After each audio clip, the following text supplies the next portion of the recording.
মাগুরা জেলার 8 বছরের একটা শিশু, কয় বছর? 8 বছরের একটা শিশু ক্লাস 3 তে পড়ে। তাওই বাড়িতে আসতে বেড়াইতে, বোনের বাড়িতে আসতে বেড়াইতে, তাওই কি করছে? মেয়েটাকে ধর্ষণ করছে। নাউজুবিল্লাহ, আসতে কোন জোরে বলেন নাউজুবিল্লাহ। মেয়েটা লজ্জায় সমেত নিজে গেছে ফাঁসি দিতে পারে নাই। সেই মেয়েটা ব্লিডিং হয়ে আজকে 12টা 11 মিনিটে দেখলাম, নিউজ দেখলাম, মেয়েটা মারা গেছে। নাউজুবিল্লাহ কোন। আমরা কার কাছে নিরাপদ? আজকে বোনের ইজ্জত নিলে পাবি তোরা সুখ, এভাবে আর কত মায়ের খালি করবি বুক, আর কত বোনের ইজ্জত নিলে পাবি তোরা সুখ, এভাবে আর কত মায়ের খালি করবি বুক। ওরে জানোয়ারের দলটা, তোদের মোটেও লজ্জা নেই, তোরা কি সব জারস? তোদের মা বোন কি নাই? ঠিক কিনা জোরে বলেন। ওরে জানোয়ারের দলটা, তোদের মোটেও লজ্জা নেই, তোরা কি সব জারস? তোদের মা বোন কি নাই?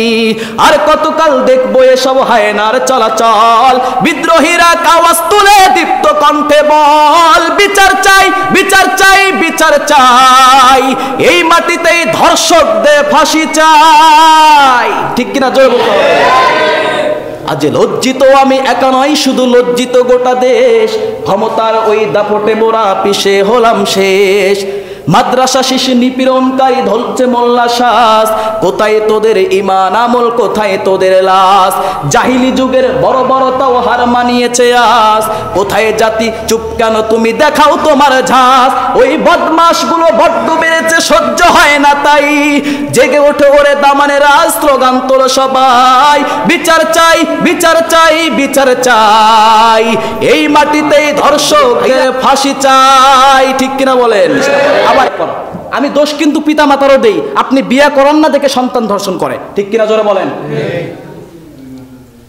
সমাজের হালাত আল্লাহ তাআলা সব ভাইকে হেফাজত করুক, বলেন আমিন। এই এক সপ্তাহের ভিতরে, 8-10 দিনের ভিতরে যারা ফেসবুক ইউজ করেন, কমপক্ষে দেখছেন নিম্ন 100-র উপরে, আমার মনে হয় 100-র উপরে হয়েছে মেয়ে ধর্ষণ হয়েছে। এখানে নয়, বিভিন্ন জায়গায় এরকম অবস্থা। এই গত পরশুদিন মনে হয় আপনারা দেখছেন পাটগ্রাম কোটতলি একটা ইমাম সাহেবকে বের করে দেওয়া হয়েছে। আপনারা জানেন না মনে হয়, ওহী নাজিল হইল প্রথম, শুনেন নাই? কোটতলি পূর্ব কোটতলি না পশ্চিম কোটতলি বলে, একজন ইমামকে বের করে দেওয়া হয়েছে। দোষ কি? ইমাম সাহেব তারাবির নামাজ আসতে পড়াইছিল। নাউজুবিল্লাহ কইেন। আচ্ছা বলেন তো, এখানে আইসা মনে করেন আমি 20 মিনিটে তারাবি পড়াইলাম, ধরেন 20 মিনিটে পড়াইলাম, পড়াইতে পারবো, আমাদের সমস্যা নাই। আচ্ছা যদি নামাজটা কবুল না হয়, কষ্ট করে কোনো লাভ আছে? আমার কথা মনে হয় বুঝেন না আপনারা, আমার ভাষা বুঝেন। এই কষ্ট করা কোনো লাভ আছে?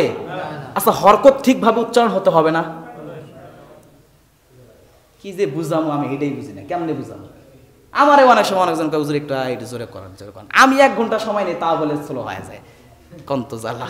আচ্ছা যদি কবুল না হয়, এই কষ্ট করে কোনো লাভ আছে? না। আমার ভাইরা ভালো করে বুঝবেন, খুব বুঝবেন। আপনারা বর্তমান তো ফেসবুক গ্রুপ অনেক আছেন, ফেসবুক অনেক সময় দেয় হুজুরের পিছিয়ে আজকে নামাজ পড়লাম, হুজুর 5G 6G মানে প্রশংসায় ভাষায় দেয়, আছে না নাই? 5G মানে খুব রান। এই খুব রানে পরে নামাজ পড়ে যদি নামাজ কবুল না হয়, এটা কোনো দরকার আছে? যদি নামাজের হক আদায় না হয়, খুজু শহীদ যদি নামাজ আদায় না করতে পারে, এই নামাজের দাম 1 পয়সা নাই। কথা বলে মুসলমান, ঠিক কিনা? আমার ভাইরা, এই জন্য 5G 6G না হয়ে 4G হওয়ারই চেষ্টা করি, 3 4G। ঠিক আছে ইনশাআল্লাহ? রাগ করলেন? রাগ করতেছেন? রাগ করে কি করবেন? আজকে আমরা কারো কাছে কেউ বর্তমান নিরাপদ নয়, কারো কাছে কেউ নিরাপদ নয়। আমরা গতকালকে একটা ঘটনা দেখলাম, মাগুরা জেলার 8 বছরের একটা শিশু, কয় বছর? জোরে কন। 8 বছরের একটা শিশু ক্লাস 3 তে পড়ে, তাওই বাড়িতে আসতে বেড়াইতে, বোনের বাড়িতে আসতে বেড়াইতে, তাওই কি করছে? মেয়েটাকে ধর্ষণ করছে। নাউজুবিল্লাহ, আসতে কন জোরে বলেন নাউজুবিল্লাহ। মেয়েটা লজ্জায় সমেত নিজে গেছে ফাঁসি দিতে পারে নাই। সেই মেয়েটা ব্লিডিং হয়ে আজকে 12টা 11 মিনিটে দেখলাম, নিউজ দেখলাম, মেয়েটা মারা গেছে। নাউজুবিল্লাহ কোন। আমরা কার কাছে নিরাপদ আজকে বলেন? কয়েকদিন আগেই তো আমরা দেখলাম, 4-5 দিন আগে আমরা দেখলাম কুমিল্লা জেলার এক আল্লাহর বান্দা নিজের মেয়েকে ধর্ষণ করছে। নাউজুবিল্লাহ জোরে বলেন। এই 10 দিনের ভিতরে নিম্নে 100-র উপরে খবর দেখলাম, শুধু ধর্ষণ আর ধর্ষণ। আমাদের লালমনিরহাট জেলাও, লালমনিরহাটেও একজন মেয়েকে ধর্ষণ করছে। আবার দেখলাম, সেদিন দেখলাম এক আল্লাহর বান্দিরে ধর্ষণ করতেছে, স্বামী এসে দূর থেকে দেখছে, দেখে সেই যে স্বামী কি করছে, ধর্ষণকারী ব্যক্তিকে যখন হত্যা করে ফেলেছে, রাগে হত্যা করে ফেলেছে, ওই ব্যক্তিকে অ্যারেস্ট করা হলো। কিন্তু এই 100-র উপরে যে ধর্ষণ করলো তাদেরকে আজকে কোনোদিন গ্রেফতার করা হয় নাই। আমরা কার কাছে নিরাপদ বলেন? এরকম সমাজ বাংলাদেশ আমরা চাই না। কথা বলো মুসলমান, ঠিক কিনা? যদি স্বামী যদি এই ব্যক্তিকে যদি হত্যা করে ফেলে, বুঝলাম তার দোষ আছে, আর 100-র উপরে ধর্ষণ করলো তাদের কি কোনো দোষ নাই? বলেন। কিন্তু আমরা কথা বলবো না, কারণ আমি যদি কথা বলি আমার দলের লোক কমে যাবে। আমার কথা বুঝেন নাই? আমি কথা বললে আমার দলের লোক কমে যাবে, এই জন্য কেউ ভয়ে বর্তমান কথা বলে না। সমাজের এই হালত আমরা কার কাছে নিরাপদ আজকে বলেন?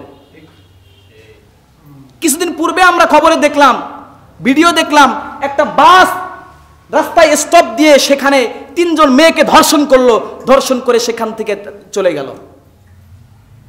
সমাজের যদি হালাত হয়, আমাদের শুধু নামাজ আর রোজা ইবাদত বন্দি করে কোনো কাজ হবে? হবে না।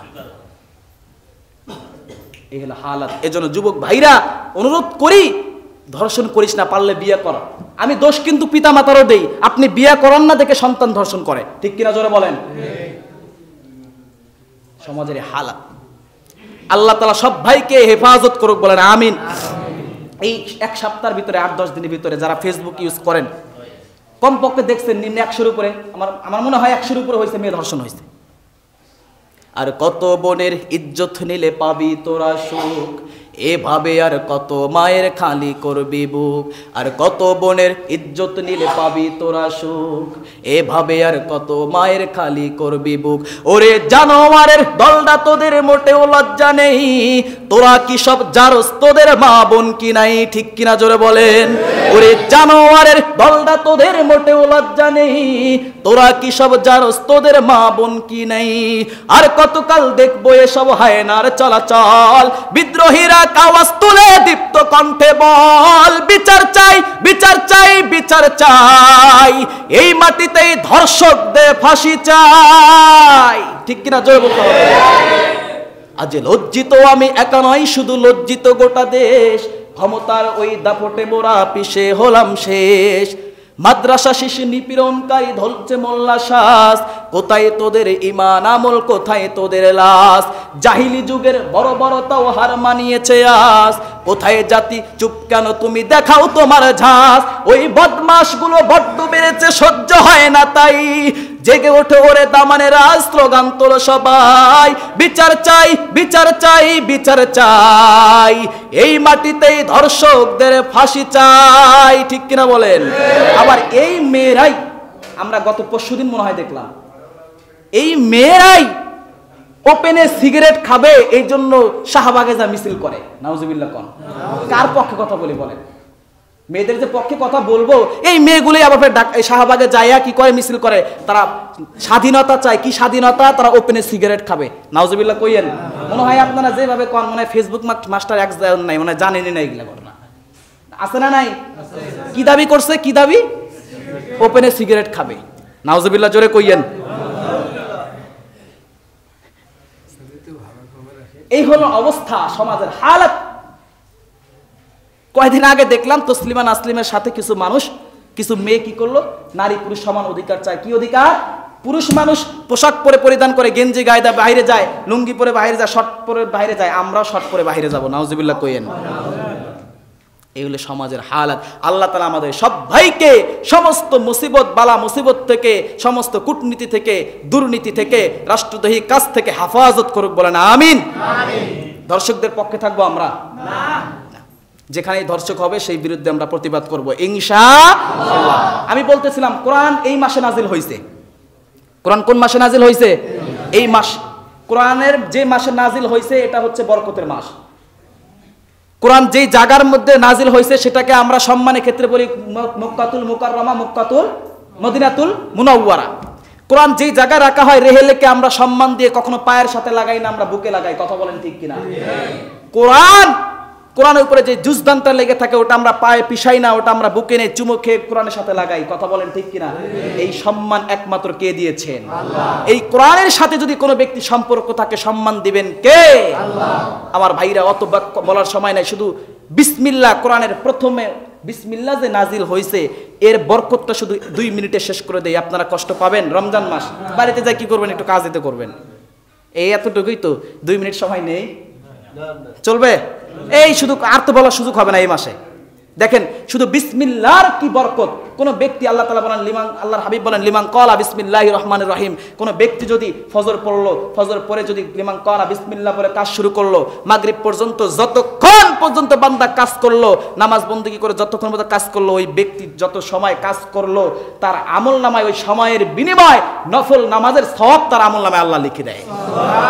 কোন মাস? আমার ভাইরা, বিসমিল্লাহির রহমানির রহিমের কেমন ফজিলত।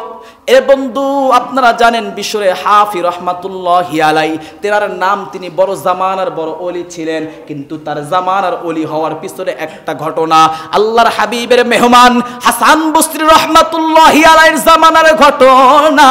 এর বন্ধু বিশ্বরে হাফি রহমাতুল্লাহি আলাইহি একদিন মদ পান করতেছিলেন, তিনি ছিলেন মদ সেবককারী। মদ পান করে একটা ঘরের মধ্যে মদ পান করে, হাজার হাজার মানুষ মদ খায়। বিশ্বরে হাফি সেখান থেকে মদ খায়া সন্ধ্যাবেলা ঘরের মধ্যে যাওয়ার জন্য রওনা হয়ে গেছে, নিজের বাড়িতে যাওয়ার জন্য রওনা হয়ে গেছে।